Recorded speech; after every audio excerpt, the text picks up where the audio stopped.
나는 진심으로 한국에 온 것을 잘했다고 느꼈다. 앞선 영상은 우리나라에서 휴대폰을 잃어버렸던 한 일본인 여성의 에피소드입니다. 구독자 63만 명을 보유한 유튜버인 이 여성은 한국을 방문해 한국 여행을 다니는 영상을 자주 업로드했었는데요. 그녀는 휴대폰을 잃어버려 울상을 짓다가 끝내 휴대폰을 찾는데 성공합니다. 이 영상에서 가장 화제가 되었던 것은 다름이 아닌 한국인의 정의였는데요. 홍도에는 나쁜 사람들이 없다. 몇 사람들이 휴대폰을 보고 누구건지 찾아주려 했다는 영상 속 한국인들은 그야말로 한국인의 정을 보여주고 있었죠. 흔히 한국인들은 세계에서 가장 정이 넘치는 민족이라고 합니다.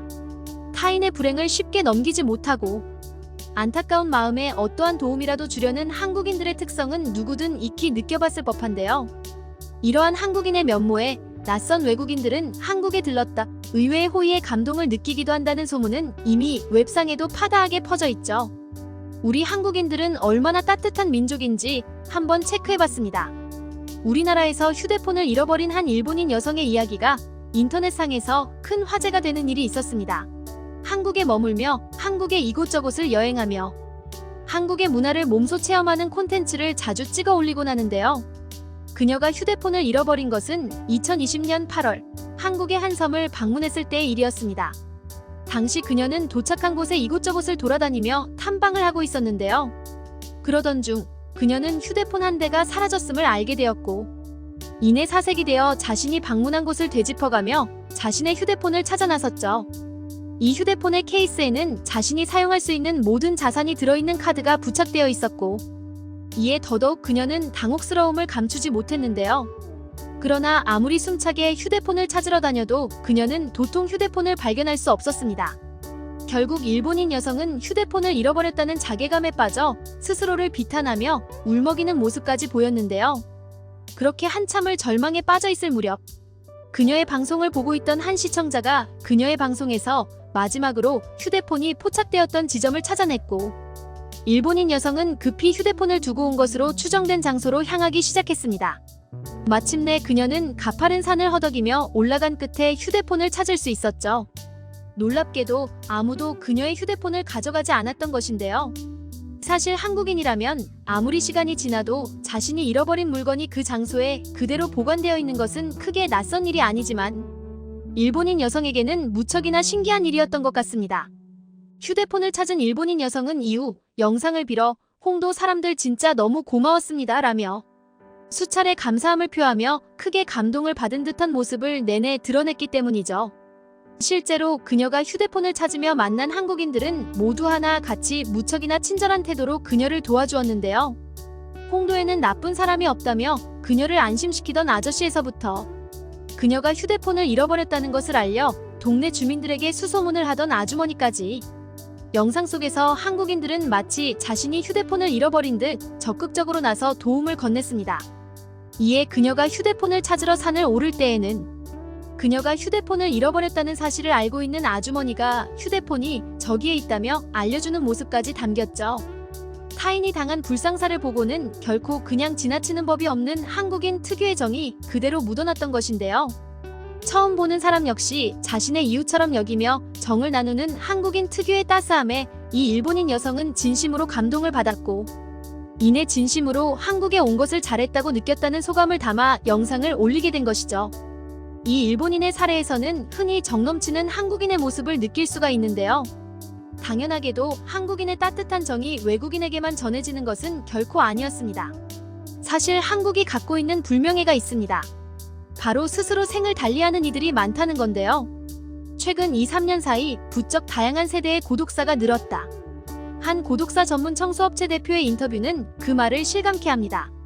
실제로 얼마 전에는 30대 남성의 고독사 소식이 전해지며 많은 이들에게 충격을 안기기도 했죠.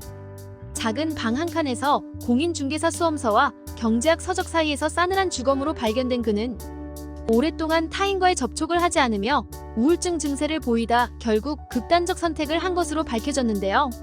생을 달리한 후에도 며칠 동안 홀로 방에 머물러야 했을 그의 마지막 모습을 떠올리면 정말이지 안타까운 마음에 마음 한켠이 답답해지기까지 합니다. 날로 각박해지고 있는 현실로 인해 마치 세상에 혼자 남겨져 있는 듯한 감정을 당연하게 받아들이며 살아가다 더 이상 견뎌내지 못하고 극단적인 선택을 하는 사람들이 우리 사회 일각에 분명히 존재하고 있는 것입니다. 그러나 그 가운데에서 극단적 선택을 앞둔 이를 따뜻한 온기로 살려낸 한국인들의 이야기도 있습니다. 제대로 자리를 잡지 못해 정말 마지막이라고 생각하고 어학연수를 준비했었다.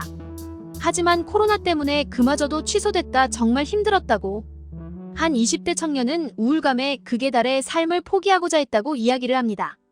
처음 희망에 가득 차 사회로 발을 들이며 품었을 꿈은 사라진 지 오래였고 이제는 더 이상 살아갈 자신마저 없어졌던 것이죠.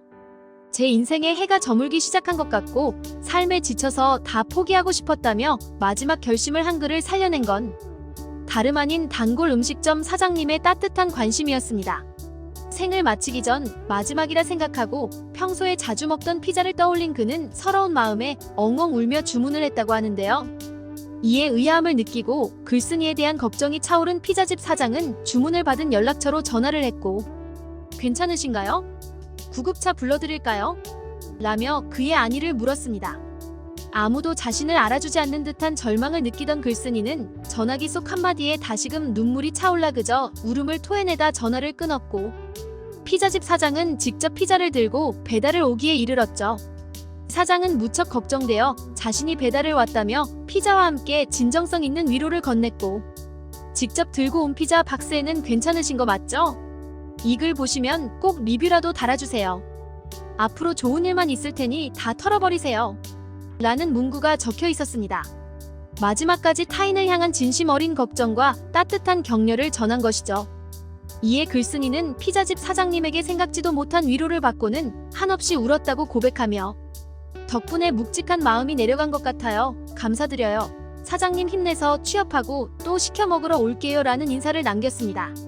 그리고 이를 확인한 사장은 제가 나이가 좀 있다고 해서 남들에게 함부로 조언, 훈계를 하고 싶지는 않습니다. 다만 다들 조금만 참고 힘내셨으면 좋겠습니다. 모든 분들이 조금이나마 행복하게 사는 한 해가 됐으면 합니다. 모두 화이팅입니다. 라고 답글을 달며 기회를 빌어 다시금 힘찬 응원을 전하기도 했죠. 그저 손님과 주인으로 닿은 짧은 인연 가운데서 상대방을 향한 대가 없는 선심은 포기하려고 했던 생명마저 구해낸 것입니다. 더욱 놀라운 것은 이러한 한국인의 따뜻한 마음은 국제관계에서도 드러난다는 사실이죠. 한국인 공동체의 따뜻함은 세계를 감동시키기도 합니다. 과거 한국은 국민들이 진흙과 흰개미를 먹을 정도로 대기근이 심했던 나라를 되살리다시피 한 적도 있었죠. 그 나라는 바로 마다가스카르였습니다. 인구의 75%가 농업에 종사하는 마다가스카르의 특성상 가뭄은 곧 심각한 기근으로 이어지게 되는데요.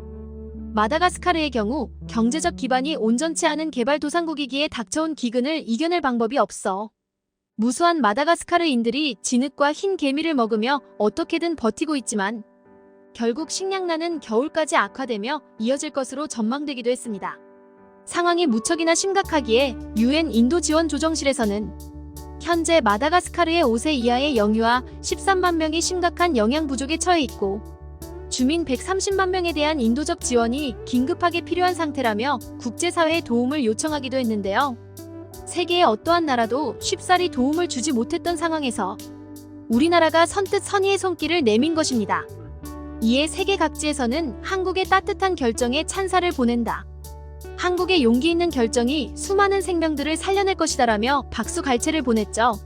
과거 국가의 주권을 빼앗겼던 일제강점기를 거쳐 대부분의 국토를 황폐화시켰던 6.25 전쟁까지 겪었던 우리나라는 세계 최빈국 중 하나라는 평가를 받으며 많은 국가들의 원조를 받아야만 했는데요. 한강의 기적과 함께 급속도의 성장을 거두며 선진국 반열에 발을 올렸던 대한민국은 이제는 세계의 중심이 되어 많은 개발도상국들의 희망을 나누어주는 국가가 되었습니다. 강성한 나라를 세우기 위해 피와 땀을 흘렸던 우리 한국인들의 노력이 찬란하게 빛을 발하고 있는 것이죠. 이처럼 명실상부한 강대국으로서 아름다운 세상을 만들기 위해 부단히 노력하고 있는 자랑스러운 조국. 우리 대한민국에 열렬한 박수를 보내며 오늘 준비한 내용 여기서 마치겠습니다.